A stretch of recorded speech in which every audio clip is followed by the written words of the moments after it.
Assalamualaikum warahmatullahi wabarakatuh. Kembali lagi bersama saya. Perkenalkan, nama saya Rizky Nur Amalia, kelas PGMI 3D dengan nomor NIM 1860205221073. Video ini akan membahas mengenai pendekatan dan model-model pengembangan kurikulum. Pada poin 1, kita akan membahas tentang model humanistik, model subjek akademik, model rekonstruksi sosial, dan model teknologi. Pada poin yang kedua, kita akan membahas tentang model pendidikan gerak, pendidikan petualangan, dan pendidikan kebugaran. Langsung saja masuk pada pembahasan poin pertama. Model humanistik. Menurut Sumantri dalam Abdul Qaidi bahwa pada pendekatan humanistik, prioritasnya adalah pengalaman belajar yang diarahkan terhadap tangkap minat, kebutuhan, dan kemampuan anak. Model ini menganggap materi pendidikan lebih merupakan sarana untuk membentuk kematangan humanistik peserta didik. Jadi, tujuan model ini fokus kepada pembentukan perubahan pada peserta didik, baik secara jasmani maupun rohani. Tugas guru di sini menciptakan situasi yang persuasif dan mendorong peserta didik untuk mencari dan mengembangkan pemecahan sendiri. Model subjek akademik.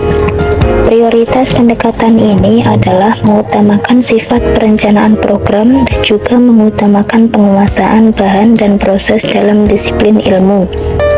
Dalam pendekatan subjek kurikulum disajikan dalam bagian-bagian ilmu pengetahuan dan mata pelajaran yang diintegrasikan. Titik pendekatan di bidang ini ialah murid harus menguasai setiap mata pelajaran yang disajikan sebagai disiplin ilmu tertentu. Tujuan dari model subjek akademik ini yaitu untuk melatih para siswa untuk menggunakan ide dan belajar menggunakan pemikiran agar dapat dikembangkan lebih luas. Model rekonstruksi sosial. Prioritas pendidikan kurikulum rekonstruksi sosial sangat memperhatikan hubungan kurikulum dengan sosial masyarakat dan politik perkembangan ekonomi. Kurikulum rekonstruksi sosial bertujuan untuk menghadapkan peserta didik pada berbagai permasalahan manusia dan kemanusiaan. Dan dengan model rekonstruksi sosial diharapkan peserta didik mempunyai tanggung jawab dalam masyarakatnya guna membantu pemerintah dalam perbaikan-perbaikan dalam masyarakatnya yang lebih baik lagi ke depannya. Model teknologi. Perspektif teknologi sebelum kurikulum ditekankan pada efektivitas program, metode, dan material untuk mencapai suatu manfaat dan keberhasilan. Teknologi mempengaruhi kurikulum dalam dua cara, yaitu aplikasi dan teori. Aplikasi teknologi merupakan suatu rencana penggunaan beragam alat dan media atau tahapan basis instruksi. Sedangkan sebagai teori, teknologi digunakan dalam pengembangan dan evaluasi material, kurikulum, dan instruksi. Pembahasan poin kedua. Model pendidikan gerak.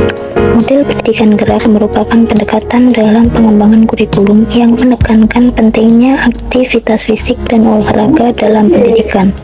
Model ini biasanya digunakan dalam konteks pendidikan jasmani dan kesehatan, namun tidak menutup kemungkinan juga dapat diterapkan dalam kurikulum umum. Pendidikan petualangan.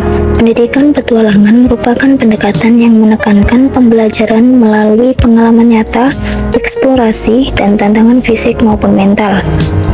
Pendekatan ini bertujuan untuk mengembangkan keterampilan, mengembangkan fisik, pengembangan karakter, pengalaman interdisipliner, pengajaran keterampilan hidup, dan lain-lain. pembahasan yang terakhir, yaitu pendidikan kebugaran. Pendidikan kebugaran dalam pengembangan kurikulum adalah proses merancang dan mengintegrasikan pembelajaran tentang kesehatan fisik, aktivitas fisik, dan gaya hidup sehat ke dalam kurikulum pendidikan. Hal ini bertujuan untuk membantu siswa mengembangkan fondasi gaya hidup sehat yang akan mereka bawa sepanjang hidup mereka. Sekian pemaparan materi dari saya. Bila ada kesalahan kata dalam penyampaian materi, saya mohon maaf. Terima kasih. Wassalamualaikum warahmatullahi wabarakatuh.